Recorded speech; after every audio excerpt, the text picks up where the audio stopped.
The season has officially kicked off. That's right, we are now in full swing Season 3 effect. Mana Forged Omega Raid, Season 3 Mythic Plus dungeons. You got your Season 3 Delves, PvP, it's all happening. So let's jump in. Look at the DPS rankings right now. See where everyone currently stands before anything gets geared out for this this month of raiding and everything else. We'll look at how everything balances out at the end of the week to see where everybody currently stands. But we're going to look at all this stuff right now. So here we go. Race to World First is underway. That's right. The raid is officially opened up, which means your usual suspects of Liquid, Echo, and Method are now racing to finish first. My bet, I said yesterday, was on Echo. I don't know why. I just feel like they're going to get it this time.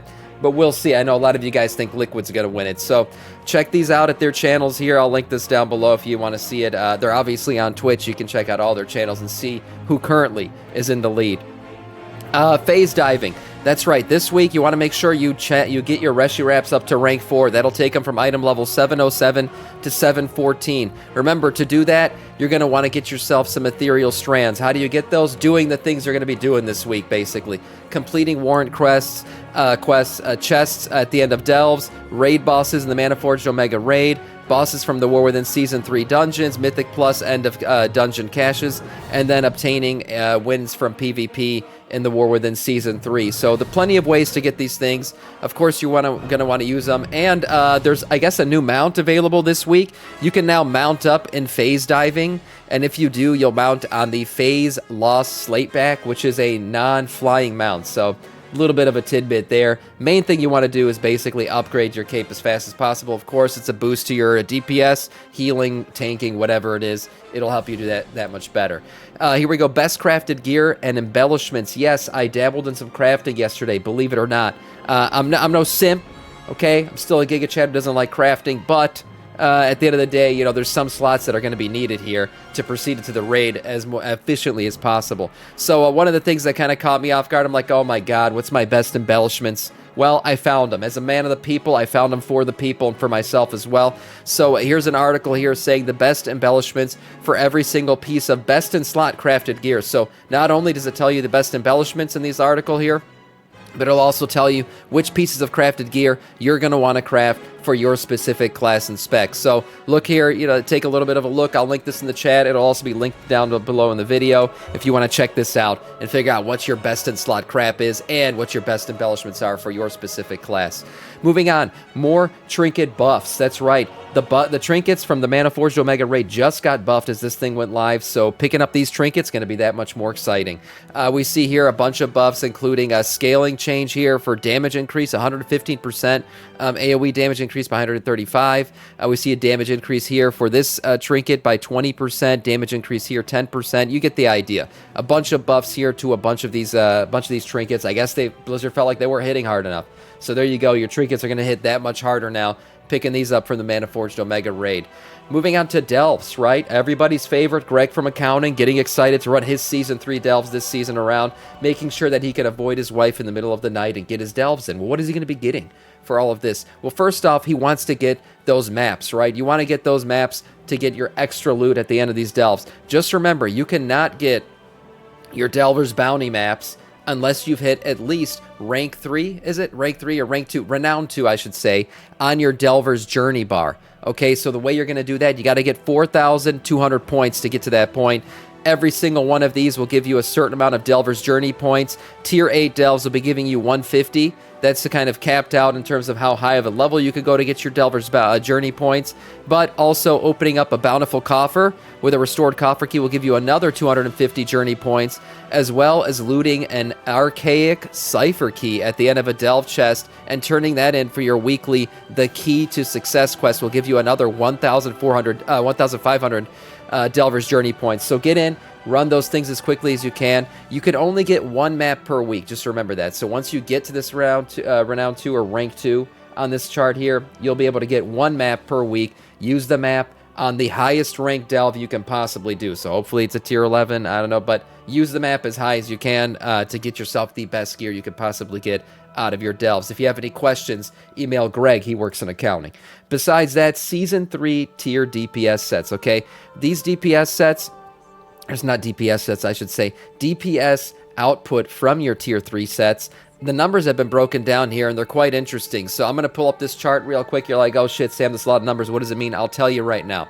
First of all, a lot of us are starting, right, with our 4-set Undermine sets. That's what this damage column is right here. So this is showing your damage output based on having a 4-set from Undermine. As we advance in the new Mana Forged Omega Raid, a lot of us will be rocking 2 pieces from each, kind of after a little bit of a while here. 2 pieces from Undermine, 2 pieces from the Mana Forged Omega Raid. And then finally, if we look at the farther points here, we'll see this is what comparing a 4-piece set from Mana Forged Omega Raid to a 2v2, 2+2 set here. And then the last column here is showing us what it will look like when you compare what your 4 set from Undermine was doing compared to what your 4 set from the Mana Forged Omega Raid is going to do. And here is the final little column here that says the percentage difference between the two. So the biggest buff, I would say, between these two for which class, let's look real quick. We see, I see 27.57% for Fire Mages in terms of a boost of DPS here. 25% here for Feral Druids. That's a nice set bonus for them compared to what they were previously getting. And what else we got? 27.41% here for Vengeance, Demon Hunter, Fellscarred. So this is some big buffs. I mean, across the board, everyone's getting pretty buffed here compared to what they were getting. Man, what the hell is this? Blood DK Sandlaying, only 0.7%. I never get to have fun in this game. That's me. I mean, shit, what was the point of even getting the damn set then? I don't get it. Whatever. Oh, I do stand corrected. I can't read, actually. This is a 21% here and 0.7% for Deathbringer. So Sam Lane is getting a nice buff. I'm sorry.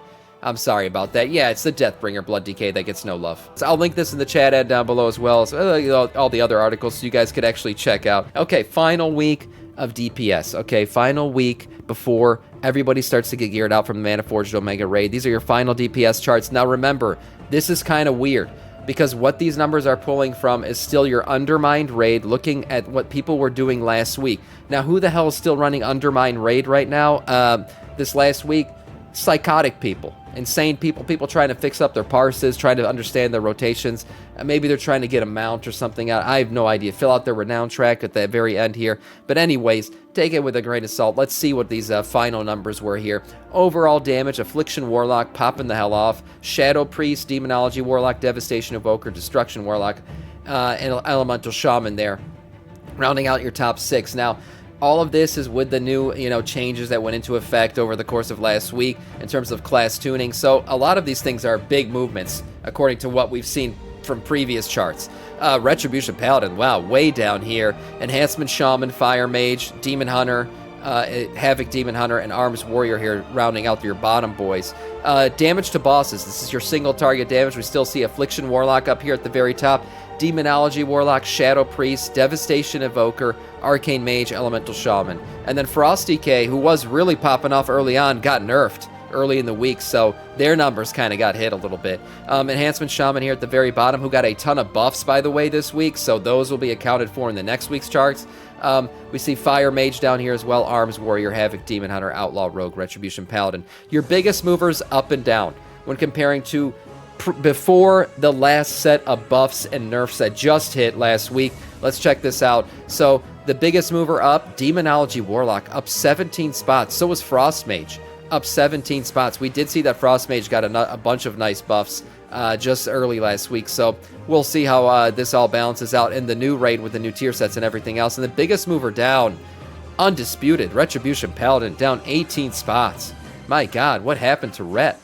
I'm sure they'll get some love and be right back up where they're supposed to be as one of Blizzard's favorite children. But that's all. We'll look at this again when everything balances out. This will be our first week looking at Mana Forged Omega Raid DPS and everything else. So that'll be the first kind of telltale sign of where everyone truly stands. But this is kind of a fun laying of the ground and seeing where everybody is as of right now. And that is all in terms of news.